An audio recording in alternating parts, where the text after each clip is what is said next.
نبدأ بالصلاة على رسولنا الكريم محمد صلى الله عليه وسلم، فصلوا على خير البشر. إسماعيل زياني، العربي الذي يعتبره برشلونة أكبر موهبة في مدرسته. ما جنسيته ولأي منتخب سيلعب؟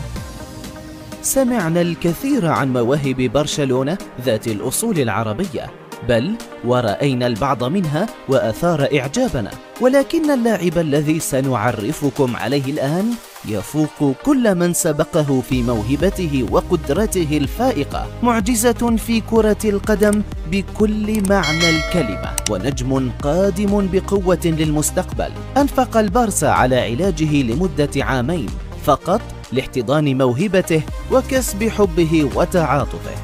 نجم عربي صاعد بسرعة الصاروخ، قد تراه يقود هجوم النادي الكتالوني في أقرب فرصة. لن تصدق مهاراته وإمكانياته في مقاطع الفيديو التي ستشاهدها له، وستندهش من قدمه اليسرى ومدى دقتها في هذا العمر الصغير، لدرجة أن مدربيه في لاماسيا اعتبروه الموهبة الأهم في المدرسة الشهيرة منذ تخريج الأسطورة ليونيل ميسي.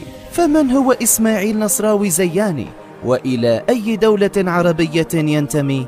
اللاعب الأعسر صاحب 14 عاما والذي يطلق عليه لقب إسما، هو أول لاعب منذ حالة ميسي لا ييأس مسؤولو برشلونة من علاجه، والذي استمر لمدة عامين نتيجة إصابتين قويتين، واحدة منهما في الرباط الصليبي لركبته.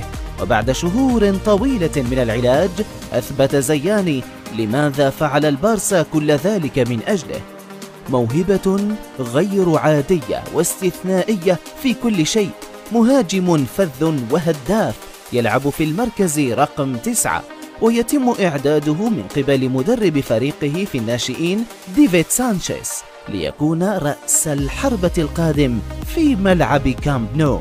قصة الفتى العربي مأساوية بعض الشيء، فهو قادم من شوارع ضاحية سانتا سيلوني بكتالونيا، وقد وجد في كرة القدم متنفسا لطفولته الصعبة، فلجأ إليها كمهرب من الفقر والمعاناة، وكان يلعب على الإسفلت وفي أي مساحة ممكنة بالشوارع، إلى أن التقطته العين الخبيرة لأكاديمية لاماسيا وانضم إليها، ولكنه لم يكن محظوظا وتعرض لإصابات قوية في بداية مسيرته، عقبات تهدم مسيرة لاعبين محترفين، إلا أن زياني تغلب عليها واستطاع العودة أقوى من ذي قبل.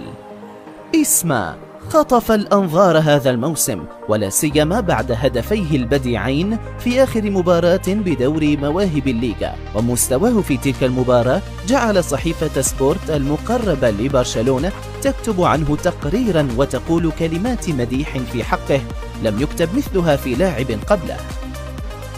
إنه فتى ذكي يعشق كرة القدم، وقصة طفولته كما قصة كل أبطال اللعبة، يمتلك قدرات فائقة وقدمه اليسرى دقيقة لأبعد الحدود. صاحب الأصول المغربية قهر الصعاب وتألق هذا الموسم ليكون الاسم الأكثر تطورا وانتظارا في لاماسيا. نعم، كما سمعتم، إسماعيل نصراوي زياني يحمل الأصول المغربية لأسرته مع جنسيته الإسبانية، حيث ولد وتربى في كتالونيا، وحتى الآن لم يستقر على المنتخب الذي سيمثله في مسيرته الواعدة والمرتقبة، ولكن متوقع أن يشتعل عليه الصراع ولا يقل سخونة عن منازلة لامين يامال التي فازت بها إسبانيا ضد المغرب إلى حد اللحظة. فهل ترد المغرب من خلال خطف أبرز مواهب لاماسيا؟